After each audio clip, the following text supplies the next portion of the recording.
المنتخب الموريتاني أمام الجزائر، منتخب شبح أمام موريتانيا. شاهدنا لقاء على الأعصاب. كل الشعب الجزائري اليوم يقول 5 سنين بركات، 5 سنين من الإخفاقات بركات، لأننا تجاوزنا الخطوط الحمراء مثل ما كان يسمى جمال بالماضي الخط الأحمر.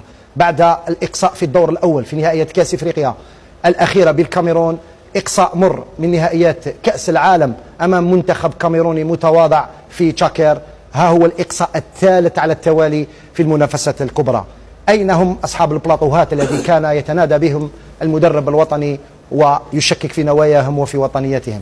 أين هما أصحاب التليفونات التي قال الناخب الوطني مؤخرا أنه بعد 5 سنوات سيتاني شك كو مازال تليفوني سوني. إذا اليوم نقولوا احنا سيتاني شك كو بعد 5 سنوات نقصى لثالث مرة بطريقة مهينة.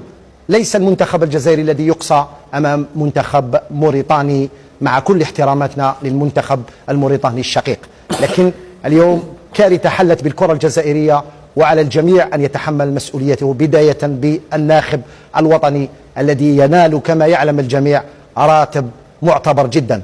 الدولة الجزائرية وضعت تحت تصرف المنتخب الوطني فندق بأكمله من أجل التحضير. الدولة الجزائرية وضعت في تحت تصرف المنتخب الوطني طائرة خاصة لنقله إلى الطوغو من أجل التحضير بالعملة الصعبة، بعد ذلك طائرة خاصة من الطوغو إلى بواكي للتحضير في ظروف جيدة، لكننا لم نتمكن من تحقيق فوز في نسختين متتاليتين، وهذه لم تحدث في تاريخ كرة القدم الجزائرية منذ الاستقلال. انهزمنا أمام غينيا الاستوائية، تعادلنا أمام سيراليون، وانهزمنا أمام كوت ديفوار في الدورة الماضية.